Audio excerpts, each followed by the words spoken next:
in neighboring Benin, because I'm very close to Benin. I'm speaking to you from Ghana.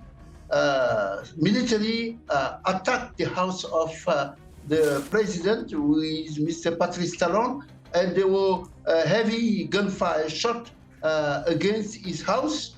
And we saw also some military who spoke on a television in Benin, Cotonou, the capital, and they said that the president was ousted and replaced by a military with the establishment of a Salvation Organization Committee. Benin is one of West Africa's quiet success stories, a country known for stability, regular elections, and a calm political landscape in a region shaken by repeated military takeovers. For decades, while neighbors faced coups and unrest, Benin remained steady. That is why what happened on a recent Sunday stunned the entire region. Just after dawn, ordinary viewers turned on the national broadcaster, expecting the usual news. Instead, they saw armed soldiers inside the studio, announcing the dissolution of the government and declaring that President Patrice Talon had been removed. It was Benin's first attempted coup in more than 50 years, sudden, coordinated, and deeply unsettling. But the real shock was not that the coup happened. The real shock was how violently and how quickly the response unfolded. Within hours, foreign troops crossed into Benin, fighter jets took control of its airspace, and West Africa entered a new era where coups no longer unfold quietly. They ignite a regional firestorm. So what is really going on now? Let's find out.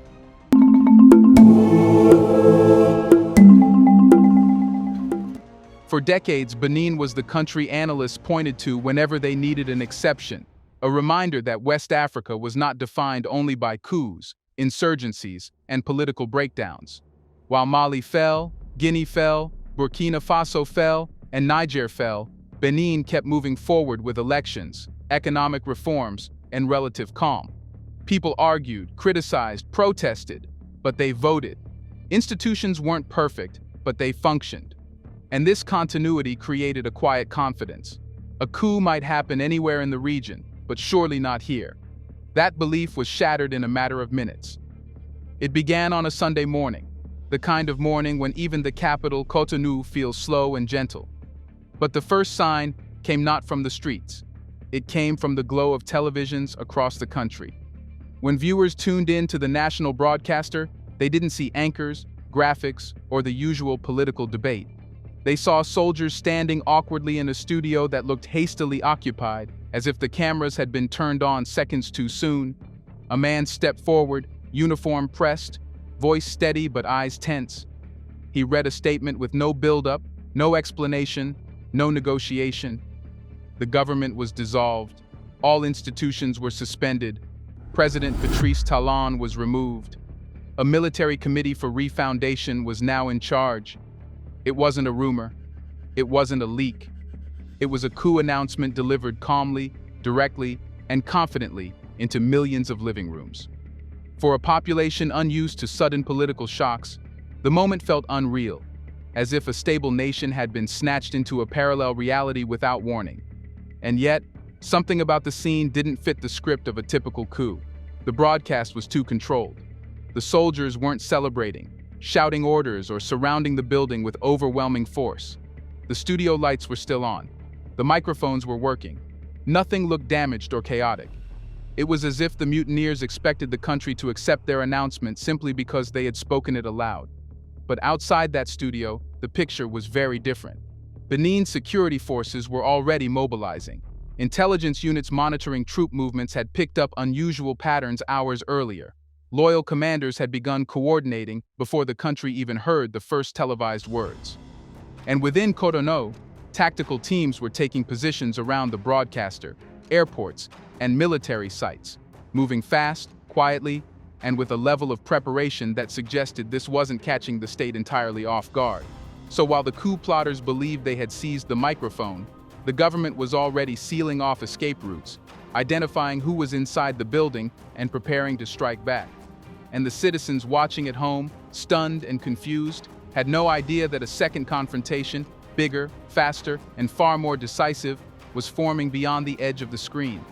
Because beneath the calm voice on TV lay a much deeper question. one that would decide whether Benin remained stable or plunged into chaos. How did these soldiers manage to take over the national broadcaster so quickly?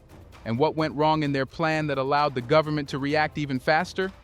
They managed to seize the broadcaster quickly because it was the only part of the plan that went right. The mutineers were a small, coordinated faction with just enough access to slip into the studio before dawn, overwhelm the limited guards on duty, and force the staff to transmit their announcement. It was a classic shock tactic. Take the microphone before anyone knows what's happening. But what they didn't know was that the government already sensed unusual movement hours earlier.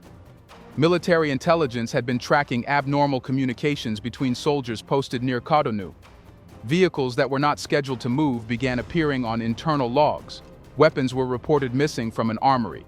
None of these details meant much in isolation, but when assembled, they created a pattern that suggested someone was preparing for something bigger. Talon's security team didn't wait for certainty. They activated a low-profile alert system, instructing key units to stay on standby and reposition near strategic locations. They didn't know where the first strike would land, but they suspected it would begin with either the broadcaster or a military camp. When the broadcast suddenly cut to soldiers reading a statement, the government already had loyal forces minutes away. This is why the televised coup announcement looked strangely calm. The mutineers weren't celebrating victory. They were buying time. Their plan depended on one thing: the belief that other units would rally behind them once the announcement went public. They expected troops in the north, frustrated by security conditions, to seize the moment. They expected political figures critical of the government to quietly support the momentum. They expected confusion to immobilize the capital for at least a few hours. None of that happened. Instead, the reaction was immediate. Senior commanders reaffirmed loyalty to Talon. Elite units moved toward the broadcaster. Communication lines were locked down, and the president himself appeared on a secured channel, declaring the situation totally under control. That phrase wasn't optimism, it was a tactical message. It signaled to the entire military that the chain of command remained intact. Outside the broadcaster, armed vehicles quietly surrounded the area. Inside, technicians deliberately slowed the broadcast feed to disrupt the mutineers' message. And within minutes, the coup leaders realized something terrible. They were alone. No reinforcements, no public support, no sympathetic units joining. They had taken the stage, but lost the country. This triggered panic. The group abandoned the broadcaster and retreated to a military camp where they believed they could regroup, rearm, and negotiate. But this move turned a local mutiny into a regional crisis. From the government's perspective, a small coup attempt had now become a potentially fortified military standoff, the kind that could drag on for days and spark wider instability. In the early morning of Sunday, December 7th, 2025, a small group of soldiers launched a mutiny with the aim of destabilizing the state and its institutions. Faced with the situation, the Beninese armed forces and their leadership, true to their oath, remained committed to the republic. That is when Benin triggered its emergency protocol and reached out to ECOWAS. And ECOWAS responded with a speed never seen before in the region, which leads to the next critical question. What did ECOWAS see in this coup attempt that made them mobilize troops and even authorize foreign fighter jets within hours? ECOWAS mobilized troops and authorized foreign fighter jets within hours because this wasn't just a coup attempt. It was a threat to the entire regional balance. Benin is not an isolated state tucked deep in the Sahel. It is a coastal gateway, a commercial lifeline, and a political buffer sitting between countries already shaken by military takeovers. If Benin fell, the map of West Africa would tilt even further toward instability.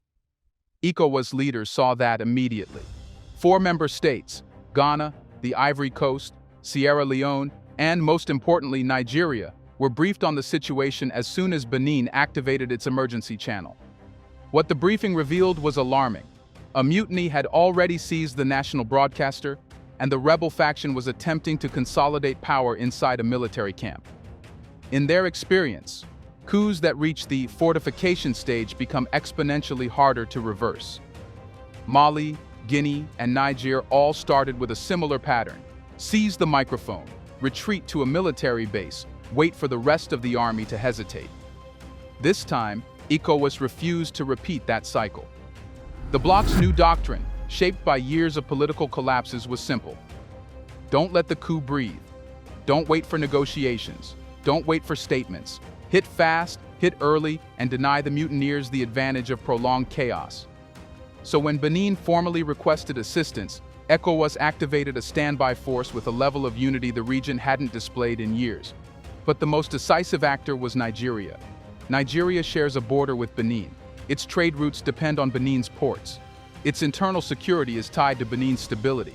A coup in Cotonou is not a distant event for Nigeria. It is a direct threat. That is why, when Benin made a second urgent request, Nigeria's President Bola Tinubu made a decision no ECOWAS leader had ever taken before: send fighter jets into a member state to suppress a coup. This was not symbolic pressure. This was air control. Nigerian jets crossed into Benin, identified the mutineers' regrouping point inside the military camp, and neutralized their ability to resist loyalist forces. It was precise, powerful, and undeniably political. A message to every soldier in the region that ECOWAS now fights coups the same way it fights insurgencies. For the mutineers, this was the moment reality sank in. What they believed might escalate into a multi-day standoff was crushed before it could even form. Their fallback position had become a target. Their communication lines were disrupted. Their expectation of sympathetic units joining them evaporated under the pressure of foreign aircraft overhead. Still, ECOWAS's extreme speed raised another question, one that goes beyond strategy. Why did soldiers in Benin, a country seen as stable and democratic, feel desperate enough to gamble on a coup at all? Let's pause for a second to say, big thank you to the Black Culture Diary community, where Black voices, stories, and legacies are preserved and amplified. By becoming a member, you're not just supporting the channel, you're becoming part of a powerful cultural movement. Let's continue. They felt desperate enough to gamble on a coup because the pressure building inside the military was no longer invisible, just ignored. For months, whispers circulated through barracks in the north. Long deployments, rising insurgent attacks, inadequate equipment, and a sense that soldiers were being sent into danger without proper support. Benin, once far from the Sahel's violence, had become a frontline state without fully acknowledging it. Each ambush, each casualty, each unmarked grave added another layer of resentment. Northern Benin's security crisis was not a headline. It was a quiet erosion. Units stationed near the Burkina Faso border faced the same threats that destabilized Ouagadougou and Niamey. The difference was that Benin still maintained the image of stability. Behind that image were soldiers who felt their sacrifices were being politically downplayed to preserve confidence ahead of the April election. The mutineers who appeared on national TV tapped directly into that sentiment. Their televised statement wasn't random. It was constructed around themes they knew would resonate inside military circles. They spoke of fallen brothers in arms, of neglect, of a government that hides the truth of the battlefield. To civilians, these words sounded vague. To soldiers, they echoed conversations whispered in barracks for months. But frustration alone doesn't push troops to overthrow a government. Timing does. President Patrice Talon was nearing the end of his term. His party had already put forward former Finance Minister Romuald Wadagni as the favored successor. Meanwhile, the opposition's strongest candidate, Renaud Agbojo, was disqualified for lacking the required sponsors. Many believed the political field had been engineered to protect continuity rather than competition. Inside the army, officers who felt overlooked or politically marginalized saw the upcoming transition not as democracy in motion, but as a door closing. The mutineers thought they were intervening at the perfect moment.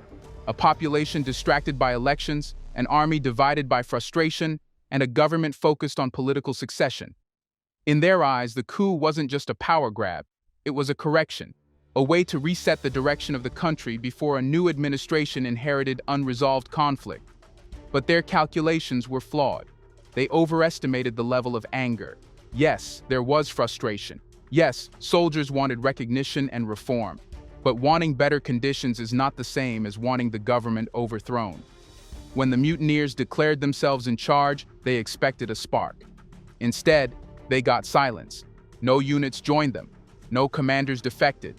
No political figure legitimized the takeover. And when Nigerian jets entered Benin's airspace, the remaining illusion collapsed. No soldier would risk being labeled a traitor when regional forces were now involved. Still, the mutiny revealed something deep and uncomfortable. Benin's stability was not as solid as it looked. Beneath the surface was a military that felt unheard, a political system facing distrust, and a nation that had quietly drifted closer to the Sahel's instability than anyone wanted to admit. Which brings us to the next question, the one that determines how the coup fell apart so quickly. If frustration was real but support was absent, what exactly caused the mutineers' plan to collapse almost instantly once the government began its counterattack?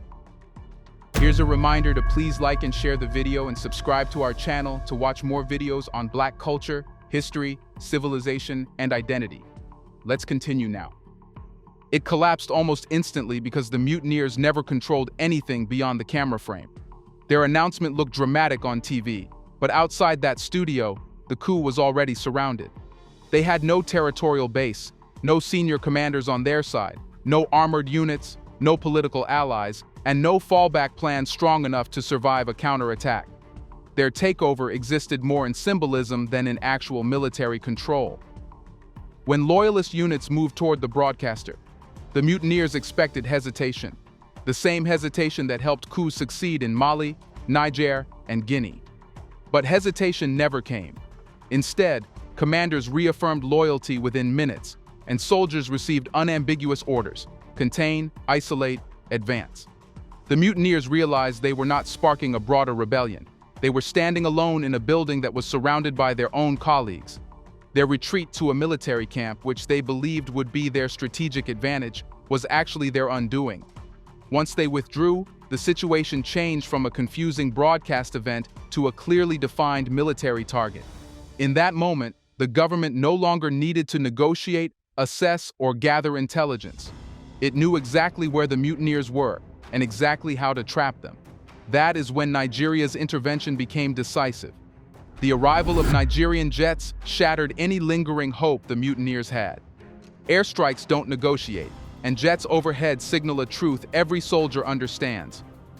You are no longer fighting your government, you are fighting the region.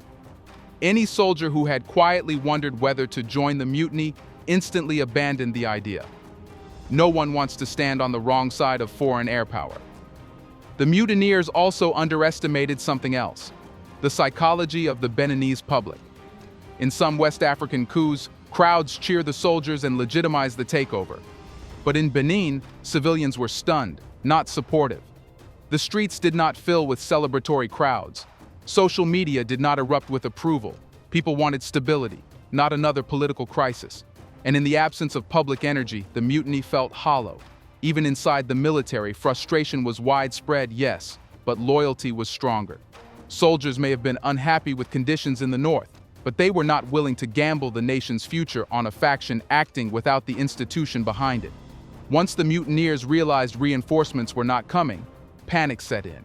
Some surrendered, some fled, some simply vanished from the camp. Lieutenant Colonel Pascal Tigri, the man they declared the new leader, disappeared completely. No command structure, no chain of authority, no message to rally around. The Military Committee for Refoundation dissolved faster than it appeared. In the end, the coup's defeat wasn't the result of a long battle. It was the result of a miscalculated assumption that frustration equals revolt and that silence equals support. But the coup's failure does not erase the warning it exposed, because now the region must confront a larger, more dangerous question. What does this failed coup reveal about the future of West Africa, and how will ECOWAS's new zero-tolerance strategy reshape the next crisis? It reveals that the future of West Africa will no longer be shaped quietly in negotiation rooms or slow-moving political transitions. It will be shaped in moments like this, where mutinies erupt before sunrise and regional alliances respond before noon. The failed coup in Benin proved something ECOWAS had not demonstrated decisively in years: a willingness to act, not just speak. And that shift fundamentally changes the next chapter of West African politics. For over a decade, coups spread across the region like a chain reaction. In Mali, Guinea, Burkina Faso, and Niger, each military takeover weakened the region's confidence and emboldened the next group of ambitious officers. ECOWAS responded with sanctions, statements, and diplomacy, but rarely with unified force. Mutineers learned that seizing a government was messy but achievable, and that once they held the capital, the political world eventually adjusted around them. Benin changed that calculation overnight. Nigeria's airstrikes marked a new doctrine. If you attempt a coup, you won't just face your government, you will face the region's firepower. That is not a symbolic threat. It is a structural shift. It means coup plotters will no longer be able to hide behind confusion, hesitation, or slow international responses. It means the days of wait and see are over. But this new approach also introduces new dangers. First, the speed of military intervention risks escalating small mutinies into wider confrontations. The moment foreign troops enter a country, the crisis stops being a domestic issue. It becomes regional and, potentially, geopolitical. Neighboring states may feel compelled to support one side or interpret intervention as overreach. In a region already fractured by alliances and mistrust, a miscalculation could spread conflict faster than it resolves it. Second, the underlying causes of instability, insecurity, inequality, political exclusion, and distrust in institutions do not disappear simply because a coup fails. Benin's mutiny exposed real cracks inside its security forces. Those cracks do not vanish because the government regained control of a TV station. If soldiers feel unheard, if communities in the north feel unprotected, if elections feel predetermined, then discontent remains combustible. Third, the precedent of airstrikes raises future questions. Will ECOWAS intervene this aggressively every time? What happens if the next coup attempt has greater support, from soldiers, from civilians, or from political factions? What if it lasts longer? What if airstrikes hit unintended targets? What if a foreign jet is shot down? These scenarios turn a domestic mutiny into a regional emergency overnight. And finally, the symbolic cost. The moment a stable nation like Benin experiences a coup attempt, the myth of immunity is gone. No country in the region can say it won't happen here. It can happen. It did happen. And next time it might not fail. So now West Africa stands at a crossroads. The old era where coups rose quietly and diplomacy responded slowly is ending. A new era has begun. Fast, confrontational, risky, and unpredictable. Which leaves one final unanswered question echoing across the region's capitals. If ECOWAS has finally decided to fight coups with force, what happens when the next coup decides to fight back? Let us know in the comments section. Can Africa fight all coups? Do you want to watch more videos like this one? If so, subscribe to our channel and press the bell icon next to it. We have decided to bring videos on something nobody talks about: the Black culture, civilization, history, and evidence about how glorious Blacks have been. Thanks for watching, and until the next video, stay tuned.